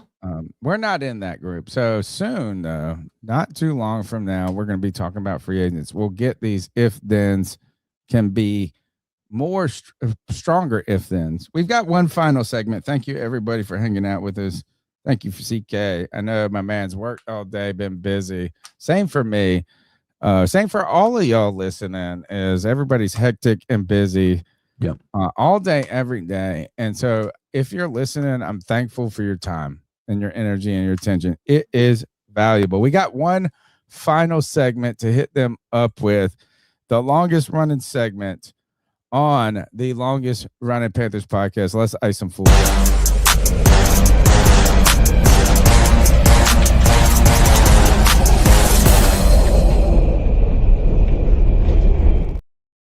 It's our homage to Steve Smith. Let's tell him where we tell him to ice up, toughen up to get it together. Hey, next week we might revisit the Steve Smith conversation. We'll still be kind of in these doldrums, so I'll go back and watch it. I'd like to know we're gonna have weeks where we need to talk about history and filler to a degree. But it is our homage to Steve Smith, who was icing up, it sounds like, everybody in his wake for a certain degree, where we tell someone to ice up, toughen up to get it together. I've gotten something short and sweet and easy tonight, CK.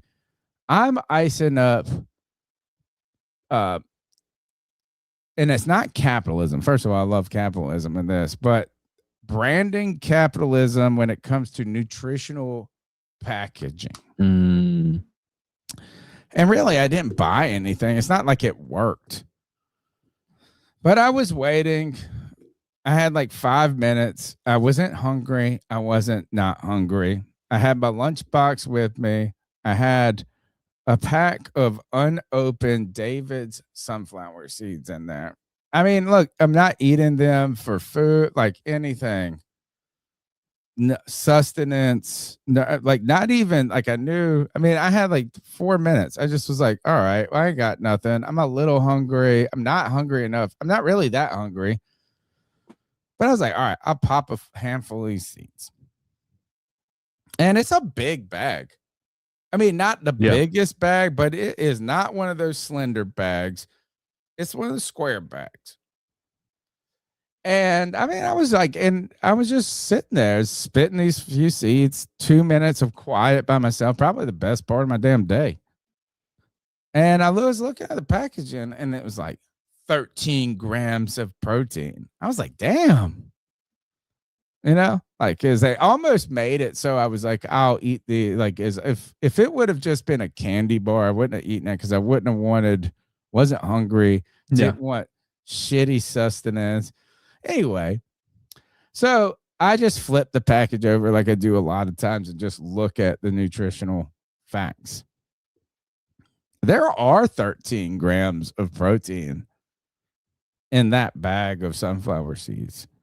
If you eat every kernel in that entire bag, because usually I flip it over. I was actually just flipping and looking at the calories. I was like, oh, because you know how they usually make it so they make a bunch of calorie, like a bunch of servings in the package. They make the servings very small to then make the calorie content. Like they try to fool you with calorie content by making serving size like, oh, there's only 110 calories in this pizza per serving, and it's like a half a slice.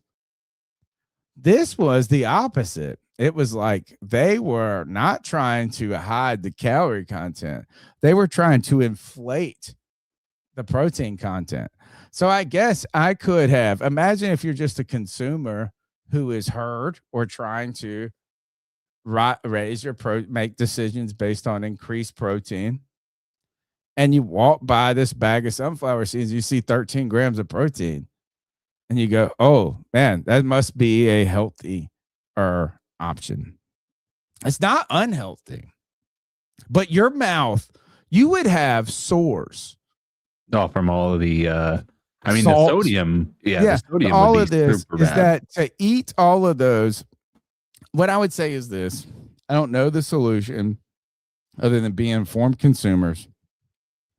But 13 grams of protein on that bag is misleading. Actually, it's not misleading. They would say, nah, that exactly says how many grams of protein. But I guess I've been so entrenched into thinking per serving and this.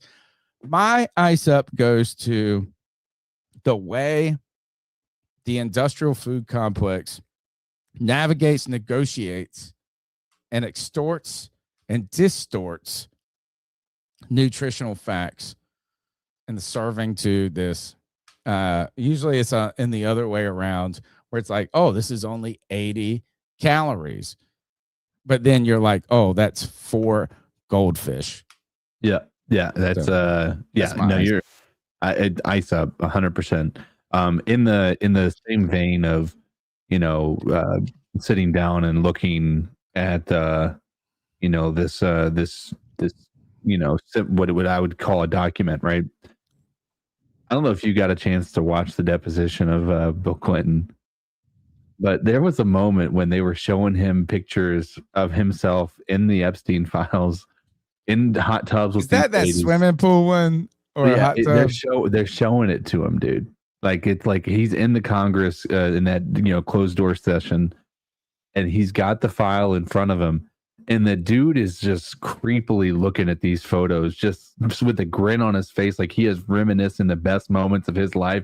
He's just like, and then they try to take it away from him. He's like, no, I'm not done looking at this. And he pulls it back. He's like an old man just going back to his best days. He is just staring at it, dude. And he's just like, just like that. Just smiling as can be. It was hysterical. And not, to me, it was like, somebody said that Bill Clinton is like, don't give a, moment of his life where he just says whatever he wants. Like he even came out and said, which is wild for him to say this, but like he's like, yeah, Donald Trump never indicated to, I have no indication that he's ever been involved in that stuff. It was like I had a conversation with him about this stuff, and none of us were, indicating that we felt like the other was, involved or anything along those lines. So it's he's in a moment in his life where I think it's like he just doesn't care. But he was reliving every moment by looking at those pictures. He's just like playing that movie in his head just by staring at that picture. Somebody sent up Bill Clinton just in that moment to be such a public display of like perviness. So I said Bill Clinton. I'm gonna give Bill Clinton a shout out right now for inadvertently teaching me a lesson in life, in retrospect. And that is when he got in the 1990s and he was get the blowjob stuff from Monica Lewinsky. He imparted some real wisdom on people, and that is, if you're gonna lie and you choose to lie, the worst thing you can do is cave too early to a lie. What Bill Clinton should have just done is said, hell yeah, that's what I did. I'm sorry. But instead, he tried to negotiate these words like crazy. So what I would say is that if you do endeavor on the moral prerogative or to lie, like, you got to stick with it until you are the executioner is there. And Bill Clinton did teach me that lesson there. He's like, no, I don't even know what the word is means. Like, it's like he was gaslighting the Congress and also was so stupid at that point. But ice up to anything that comes back to all of this. Oh my gosh. The Epstein thing is just makes everybody cringe. Yeah. With power and PV-ness put together. You're listening to the C3 Panthers podcast. We're here every Tuesday night at 9 p.m. Thank you for our time, your time, your energy, your attentiveness. You know the drill. Smash up the thumbs button. Do all the things. We'll be back here. What you can do is just hang out with us. Tell somebody about it and come back. Come back. CK, we're out of here. That's CK. I'm Tony. Cody Lack will be back in the future. We can't tell you the date. But it's going to happen. We don't know. We don't know, but it will happen. He's sitting there gaining strength. Like he's saving up his energy for his ult. For those who are gamers, you'll understand. Yeah. So shout out to everybody. Love you, Cody. Love you, CK. Greg is trying to get rid of a pig. If anybody needs a 7-year-old giant, that pig is big as shit, bro. He couldn't even see his eyes, bro. It's fucking huge. It's like, what are you gonna do? Like, I would say this if I was Greg: pick up only. It's like a Facebook marketplace. It's pick up only, no delivery. We'll need large truck. Linda the pig. That's the C3 Panthers podcast. We'll see you next week.